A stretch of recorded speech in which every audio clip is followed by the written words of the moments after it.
ജഗിർ വേൾഡിലേക്ക് എല്ലാവർക്കും സുസ്വാഗതം.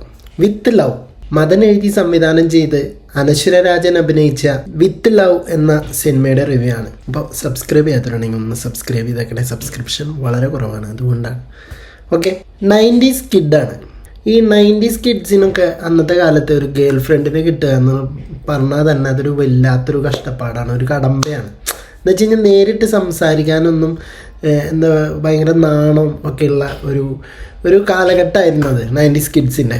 ഓക്കെ, ഇപ്പോൾ അന്നത്തെ കാലത്ത് ഉള്ളതൊക്കെ ആണെങ്കിലോ എല്ലാവർക്കും വൺ സൈഡ് ലവ് ഒക്കെയാണ് അന്നത്തെ കാലത്ത്.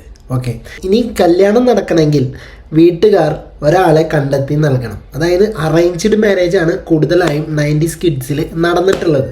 ഓക്കെ, ഏത് പെണ്ണു വന്നാലും ഓക്കെയാണ് എന്ന മൈൻഡ് സെറ്റിൽ നിൽക്കുന്ന ഒരാളുടെ ജീവിതത്തിലേക്ക് വളരെ പോപ്പുലറായ ഒരു സോഷ്യൽ മീഡിയ സെലിബ്രിറ്റിയാണ് എത്തുന്നത്. സ്ത്രീകളോട് അധികം ഇടപഴകി ശീലമില്ലാത്ത ഒരാൾ, ഒരു റിലേഷനിൽ എന്തൊക്കെ ചെയ്യാൻ പാടില്ല എന്ന് ഒരു ഐഡിയ ഇല്ലാത്ത ഒരാൾ, ഇങ്ങനെയൊക്കെ ഇമ്പൾസീവായിട്ട് പലതും ചെയ്തു കൂട്ടുന്ന നായകൻ്റെ പ്രവർത്തികളെ ഈ ഹീറോയിസം ഉണ്ടല്ലോ അതിൻ്റെ കൂട്ടുപിടിച്ചിട്ട് ന്യായീകരിക്കുന്നില്ല. അതാണ് ഒരു പ്ലസ് പോയിന്റ്. പിന്നെ നായകൻ്റെ ക്യാരക്ടർ ബിൽഡ് ചെയ്ത് കൊണ്ടുവരുന്നത് വളരെ നന്നായിട്ടുണ്ടായിരുന്നു. എന്നാൽ നായികയ്ക്ക് എന്ത് കാരണം കൊണ്ടാണ് നായകനോട് പ്രണയം തോന്നുന്നു എന്നതിന് ഒരു ക്ലാരിറ്റി നമുക്ക് ഈ പടത്തിൽ കാണാൻ കഴിയുന്നില്ല. Love happens just like that എന്നൊക്കെ പറയാം. ഇപ്പോൾ ഫസ്റ്റ് അത് നമുക്ക് അങ്ങോട്ട് കണക്റ്റ് ആവുന്നില്ല. ആ ഒരു ലവിൻ്റെ ആ ഡെപ്ത് നമുക്ക് കണക്റ്റ് ആയില്ല. ഓക്കെ, എന്നാൽ നായികയുടെ ക്യാരക്ടർ എഴുതിയ വിധത്തിന് മാച്ചായ ഒരു കാര്യമല്ല ഒരു അറേഞ്ച്ഡ് മാരേജ് പെണ്ണ് കാണൽ സെറ്റപ്പ് എന്നത്. അതാണ് രസമായിട്ട് തോന്നിയത്. അതുകൂടാതെ രണ്ട് ലവ് സ്റ്റോറിയാണ് പടത്തിൻ്റെ ആദ്യ പകുതിയിൽ പറഞ്ഞു പോകുന്നത്. അതിൽ നായകൻ്റെ ട്രാക്ക് ഒട്ടും കണക്റ്റ് ആകുന്നുമില്ല. നൊസ്റ്റാൾജിയൊക്കെ ഇഷ്ടപ്പെടുന്ന ആൾക്കാരുണ്ടെങ്കിൽ അവർക്ക് നല്ല രീതിയിൽ കണക്റ്റ് ആവുന്ന ഒരു സംഭവമൊക്കെ ഇതിനകത്ത് ചെയ്തു വെച്ചിട്ടുണ്ട്.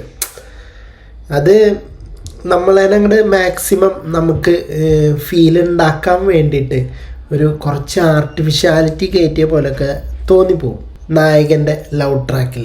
ഞാൻ നേരത്തെ പറഞ്ഞില്ലേ, ഈ 90s കിഡ്സിൻ്റെ ഒരു സംഭവം കാര്യങ്ങളൊക്കെ. അപ്പോൾ നൊസ്റ്റാൾജിയ ഒത്തിരി പുഴുങ്ങി ഇറക്കി വെച്ചിട്ടുണ്ട് ഇതിനകത്ത്. ഓക്കെ, പക്ഷേ നായികയുടെ ലവ് ട്രാക്ക് അത് നൈസായിരുന്നു. അതിൻ്റെ കോർ ഇമോഷൻ നന്നായിട്ട് തോന്നി. പിന്നെ ഇതിനകത്ത് കോമഡികളും കാര്യങ്ങളൊക്കെ നമുക്ക് അങ്ങോട്ട് കണക്റ്റ് ആവുമോ എന്ന് ചോദിച്ചു കഴിഞ്ഞാൽ എനിക്ക് അത്രയധികം കണക്റ്റ് ആയിട്ടുണ്ടെന്ന് എനിക്ക് തോന്നുന്നില്ല. ഇതിനകത്ത് എടുത്തു പറയേണ്ട ഒരു സംഭവമുണ്ട്. അതായത് നായകൻ പഴയ കാമുകീനെ കണ്ടെത്തുന്ന സീനുകളൊക്കെ ഉണ്ട്. അതിനകത്ത് വരുന്ന BGMs ആയാലും ഫ്രെയിംസ് ആയാലും അതൊക്കെ സൂപ്പറായിരുന്നു. അടിപൊളിയായിട്ട് എല്ലാം നമുക്ക് കണക്റ്റ് ആവുകയും ചെയ്യും. ആ ഒരു ഫീല് നമുക്ക് കിട്ടുകയും ചെയ്യും. ഇതേപോലെ തന്നെ ഒരു സീൻ നായികയുടെ കാര്യത്തിലും വരുന്നുണ്ട്. അതിനേക്കാളും എനിക്ക് കൂടുതലായിട്ട് കണക്റ്റായി തോന്നിയത് നായകൻ്റെ കാമുകിയെ കാണുന്ന സീൻസിലാണ്.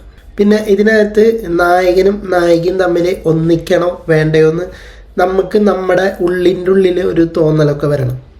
ഒരു സിനിമ കാണുമ്പോൾ, ഒരു ലവ് സ്റ്റോറി കാണുമ്പോൾ ആദ്യം വരേണ്ട ഒരു സാധനം അതാണ്. ഇവരെങ്ങനെയെങ്കിലും ഒരു ലാസ്റ്റ് ക്ലൈമാക്സിൽ ഒന്നിച്ചാൽ മതി എന്നുള്ളൊരു തോട്ട് നമ്മുടെ ഇതിലോട്ട് വരണം. പക്ഷെ അതങ്ങോട്ട് കണക്റ്റായിട്ട് വന്നിട്ടില്ല. അതാണ് ഇതിൻ്റെ ഒരു സംഭവം. ടൂറിസ്റ്റ് ഫാമിലി സംവിധാനം ചെയ്ത അഭിഷനാണ് ഇതിലെ നായകനായിട്ട് വരുന്നത്. ആ ക്യാരക്ടർ എന്താണോ അത് നന്നായിട്ട് ആൾ ചെയ്തിട്ടുണ്ട്.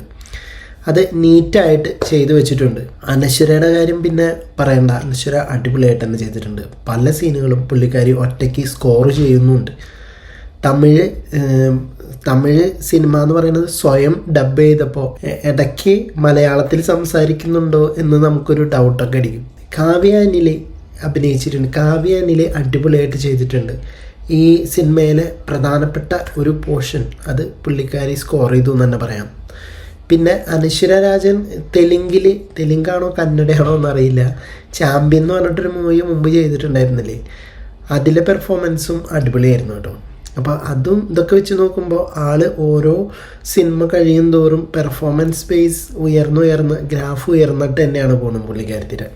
ആകെ മൊത്തത്തിൽ എങ്ങനെയുണ്ടെന്ന് ചോദിച്ചു കഴിഞ്ഞാൽ ഇതിനകത്തുള്ള കോമഡികളുണ്ടല്ലോ, കോമഡികൾ എനിക്ക് അത്ര അധികം അങ്ങോട്ട് കണക്റ്റ് ആയില്ല. പിന്നെ ബാക്കി സീൻസ് എന്ന് പറഞ്ഞു കഴിഞ്ഞാൽ ഫസ്റ്റ് ഹാഫ് വരെ കിഡു സംഭവമാണ് ചെയ്തു വെച്ചിട്ടുള്ളത്.